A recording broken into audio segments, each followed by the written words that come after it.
Very happy to have Soham Gujral, and he calls himself an innovator.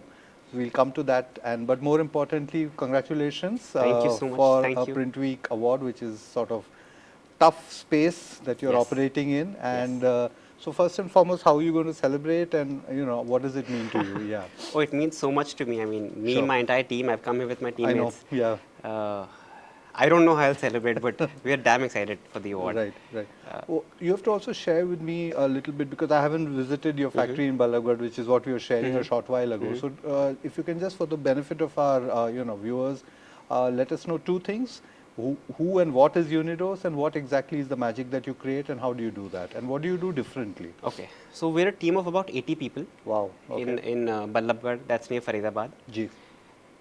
At Unidos, we consider ourselves a full service POP POS agency. Sure. What that means is that when we talk to a client, we tell them what do you want to display, what do you want to show in store. Yeah. We have a designing team, we make prototypes for them. Right. We send it to them, we get it approved. Then we have in-house manufacturing. We make 5, 10, 20,000 products. Then we ship these all over India, and then we also deploy them in store. Correct. So from Kashmir to Kanyakumari, we have somebody going to a store and installing the unit for the client. Correct. So when a client, let's say Marico, comes to us, they will come to us for the end-to-end solution. Got it. From prototyping till execution in store. Yeah. So that's what we do. It's a full service agency. Sure. At Unidos, we're all young people. We love to create random things. So younger than you? No, not younger than me. Okay. But I look young. I'm not that young. I'm Oh, fair 28. enough. Okay. Which is nothing. Yeah. Right, right. But generally, we're a young team of people. We Right. have lots of fun. We drink lots of coffee. Sure. I think lots of the innovation comes from the coffee. Sure. But we just like to do crazy things, just experiment. Right. One thing I've realized is that in the print industry, people generally don't like to spend money on R&D and innovation. Okay. And I don't know why that is. I think it has excellent returns.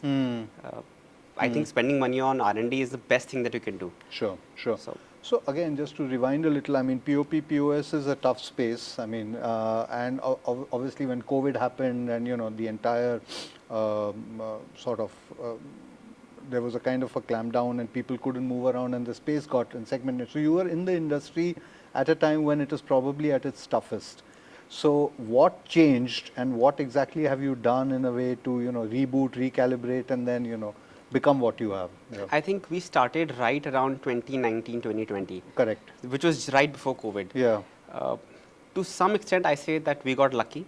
Okay. To another extent, I say that in India, we noticed that the tier 2 and tier 3 cities are really doing very well Okay. in terms of retail. Okay. When I say that, what I mean is that retail is getting organized. So if you go to a tier 2 city, you'll see fewer of those parchun ki dukane, Got it. and you'll see more of Reliance stores, you'll see more of D-Marts, you'll see more of these more organized players entering the retail market. Right. So what that has led to is that there's a rocking demand for POS and POP displays. Okay. So I think we happen to be in the right time at the right place. If you have a decently good product, there's a lot of space in the market. Sure. And what kind of conversations were you having at that time? Because obviously, I mean, as you mentioned, that you had to make sure that your outreach was very good. And as you say, what you say, Kashmir to Kanyakumari, I would say probably Kaziranga to Kutch maybe. Yes, And so you have that kind of outreach. And then, of course, the tricky thing is the SKUs in each of these spots. I mean, it's not very easy to fabricate and execute on site, on spot. So again, so what are the challenges and what are the conversations you're having? I think a lot of it comes down to good design. Okay. So if you think about IKEA, right? They make the same stool all over the world. Right. It's just a stool. Right. We make a rack. It's the same rack that can go anywhere. Right. So we had the IKEA philosophy. Make something that's so simple that it can cross language barriers. So if we make something called a floor standing display, which is where brands put their packet of chips or whatever. The way we make the product, the way we package it is such that no matter who opens the packet, if it's a janitor, if it's a store manager, if it's a marketing person, the minute the box opens, it should assemble within 60 seconds. Like a Lego. Yeah, like a Lego. It should be so easy that we don't need to be involved. Nice. And because of that philosophy, I think we have been able to scale really well.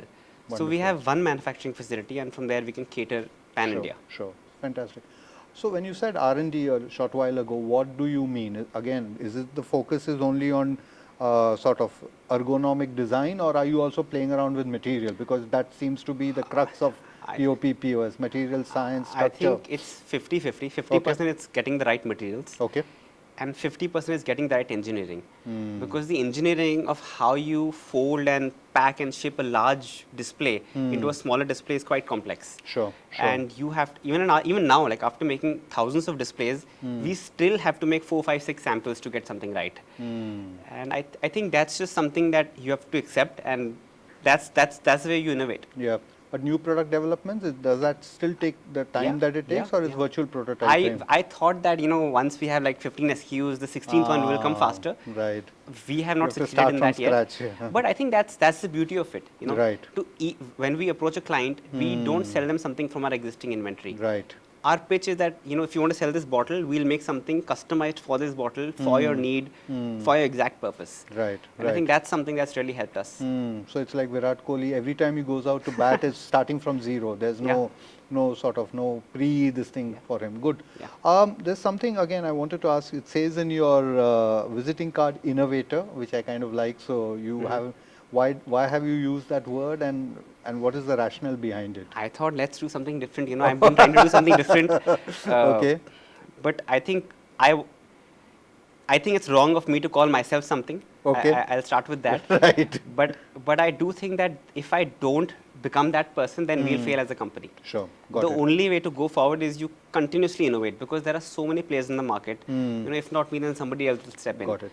So when I go to office, right, my sole role is to innovate. Nice. Be it in the way we work as a company or our products or anything, but you have to really innovate constantly. Because the market is changing. Yeah. So anything that you've done recently, I mean, of course, in addition to the, the work that you shared in with us, but something that was tricky and you were able to, use your brain cells and just, I think something interesting, what we did is that brands had this really funny challenge that when they come to us and they tell us, make 5,000 of these small displays that we'll put across all cigarette shops. Now, the problem that the brands faced was that after we made 5,000 units, we gave it to the brand owners. They had no way of tracking if these 5,000 pieces were actually implemented in the store. So we did something very innovative. We put a QR code on each of the 5,000 units. Okay. And then on our website, we linked it to our website, where after the unit is installed, the installer has to scan the QR code and put that I'm here and punch it in.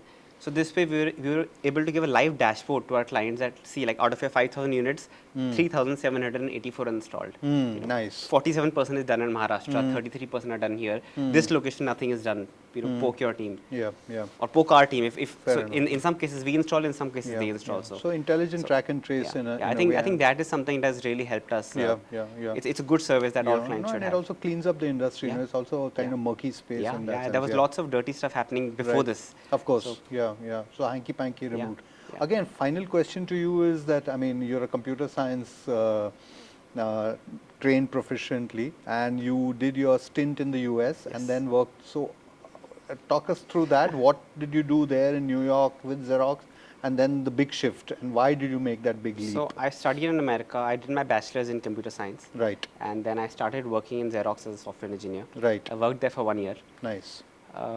There came a point where I had to decide if I want to do a job in America and live that life, or come back to India and join my family's print business. So I think that India is a rocking market. If you're in the right space, you can do wonders with it. Sure. So I thought, let's take a leap of faith. Computer science, you're not tied down to a profession. It's a way of thinking. Correct. So I try to bring that to what we do, and that's what I'm doing now. Right. Congratulations, and sort of march on. And hopefully you'll celebrate well and party hard tonight with your team. Thank you. All right. Yeah.